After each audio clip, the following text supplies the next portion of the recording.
Nothing is ever perfect in Formula 1 and there'll always be something going wrong. McLaren last season could have challenged Alpine for best of the rest, but Ricciardo's poor form held them back. Now they have two great drivers in the car and it's lost all its speed. Aston Martin might be on cloud 9 at the moment, but there could be rain on the way and McLaren could be to blame. Have McLaren hit Aston Martin with a huge blow, or are the teams still set up for success? Let's check it out. With the Australian Grand Prix coming up this weekend, let's give you some perspective on the incredible switch these two teams have managed. In Australia last season, McLaren qualified 4th and 7th on the grid. Lance Stroll didn't set a time and Vettel was 17th. McLaren was battling Mercedes while Aston Martin were fighting Latifi to avoid last place. McLaren ended the race 5th and 6th, a long way back from the Mercedes cars ahead, but still an excellent points haul.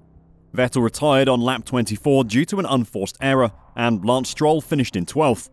Going into this year's Australian Grand Prix, if McLaren make it out of the bottom 5, it'll be thanks to other cars retiring, and Aston Martin will be disappointed if they don't secure a podium.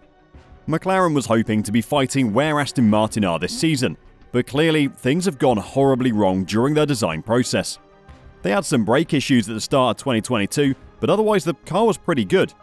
They dealt with porpoising almost as quickly as Red Bull, and as much as I love Daniel Ricciardo, if they had almost any other Formula 1 driver in that seat, they would have finished 4th in the Constructors' Championship. They had a great platform to build from, but over the winter break, they've completely ruined their car. This has led to the team choosing to make some big changes in their senior staff. Team principal Andreas Stella took over from Andreas Seidel ahead of this season, and has been evaluating the operation along with CEO Zach Brown, as part of a project the team says began several months ago. They've decided to move away from a structure of having a single technical director overseeing the whole operation and replace it with a team of 3 specialized roles. That means the team's former technical director, James Key, is gone. Peter Prodromou, who has 32 years of experience in F1, moves into the role of technical director aerodynamics, leading the whole aero function. David Sanchez will return to McLaren as technical director, car concept and performance on January 1st, 2024, after a decade at Ferrari. Neil Holdy is promoted into the new created role of technical director, engineering and design. There have been a ton of other changes, but these are the big ones. All this restructuring means they have had to recruit from outside the team as well, and this is where Aston Martin comes into the picture. McLaren's aggressive expansion of its aerodynamics team to make use of its new wind tunnel has now resulted in it concluding agreements with 15 individuals, some who have joined already and some who will need to serve gardening leave before being able to move across. One of the key figures is Aston Martin's head of aero performance and analysis, Mariano Alpine, who has played a role in the transformation of the British manufacturer.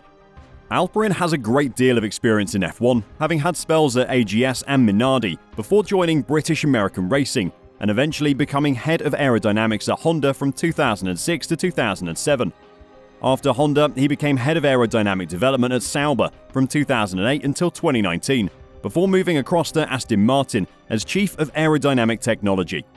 We'll talk about what the loss of Alpine could mean for Aston Martin in a minute, but let's first talk about how he might help McLaren. McLaren's infrastructure has been a long way behind its opponents for a long time now. It's part of the reason they've been moving backwards since the beginning of the decade. They've spent years working on a new wind tunnel to bring them up to the level of the rest of the grid, and the hardware is now finally finished. With a few months of calibration work out of the way, they'll begin testing parts for the 2024 car in June this year. McLaren's new wind tunnel will not only boost the quality of the team's development work, but it should also help speed it up. Currently, the team rents Toyota's wind tunnel in Cologne, which involves packing parts into a van and sending it off to Germany. I don't have to tell you that that is absolutely insane for a lot of reasons. The standout problem though is that every mile they're driving those parts is costing them some of their budget. It's around 375 miles both ways, which is just ridiculous. The poaching of a top aerodynamicist will help set McLaren up to make the most of their new wind tunnel, and hopefully start to move forward again in 2024. So McLaren seem to be getting themselves sorted out thanks to a bit of help from Aston Martin's old staff. But what does that mean for the team in green? Losing team members is never great, especially when they're senior members. They can be the piece that pulls the whole team together, the one that makes everything click. They could be holding people back as well, but that seems unlikely in Mariano Alpine's case. Aston Martin has been too good this season for him to be bad at his job. Destabilizing a design team can be disastrous. Just look at Mercedes if you want evidence of that. In Mercedes' case, they lost loads of staff though, not just one senior man. Aston Martin might miss him, but they'll have a replacement ready to go. Aston Martin are in the midst of some big upgrades to their own facilities and have already been poaching superstar aerodynamicists from elsewhere. If anything, McLaren are having to pick up the people that Aston Martin didn't want in the first place. In the words of team owner Lawrence Stroll, Aston Martin will be one of the greatest Formula 1 teams there will be. But as it moves into its purpose-built new factory later this year, and has its state-of-the-art wind tunnel coming online in 2024, the question is whether it has what every team craves, the Adrian Newey X Factor. Most of you will know who Adrian Newey is already, but just as a reminder, he's widely regarded as an aerodynamics savant, with decades of experience in the sport and the brain behind the current Red Bull car, as well as Sebastian Vettel's 4-time championship-winning car. This is where Dan Fallows comes in. He first worked in F1 in 2001 as a senior aerodynamicist for Jaguar, having previously worked for Lola. After a short spell at Dallara, he returned to the team in its Red Bull guise as an aerodynamics team leader at the start of 2006. At roughly the same time, Newey joined as Chief Technical Officer. He then became Aerodynamics Chief Engineer in 2014, holding the position until he joined Aston Martin last April. This means he worked under Newey in senior aero positions for over 15 years, giving him vast experience not only of what makes Red Bull one of the most successful F1 teams in the 21st century, but also of Newey's way of working. With Dan Fallows came Eric Blandin from Mercedes to head up the aero department, a job that the departing Mariano Alpine would have wanted. Between the two, Aston Martin has senior management experience from the two biggest teams of the last decade in Formula 1. Together, they're creating what they call the Aston Martin way of doing things. One has been at Red Bull, the other was at Mercedes, said Aston Martin's performance director Tom McCullough. They very much wanted to do what Dan refers to as the Aston Martin way, which is, let's listen to everything. Let's listen to all the people internally. Let's get the input from the two different ways of developing a car, and then look at where we need to improve, and look at what we think is the best way of doing that. Despite the loss of a senior part of the aero team, Aston Martin are still steaming ahead with developments on the AMR23, with the first one actually arriving ahead of schedule at the Australian Grand Prix. Aston Martin are limited at top speed due to their need for a large rear wing. The team buys their gearbox, engine and rear suspension from Mercedes, who design those parts to fit their car.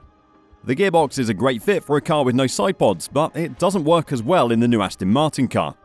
Because of its shape, it limits the airflow into Aston Martin's diffuser, which makes it less effective at producing downforce. Having a less efficient diffuser means the AMR23 needs more rear wing to compensate, which generates more drag. In the two qualifying sessions so far this season, Alonso lost about half a second in the straights, more than 10 km/h slower in the speed trap compared to the RB19s in Jeddah. Aston Martin are reported to have a new wing ready for the Australian Grand Prix, which will produce less drag, reducing the time they lose to the Red Bulls on the straights. They're likely to lose a bit of downforce as a trade-off, but considering how much quicker the AMR23 is through the tight corners than anyone else in the field, they can probably afford to lose a bit of time there. Despite McLaren taking one of their top aerodynamicists, it looks like Aston Martin might still have all the tools they need to succeed this year.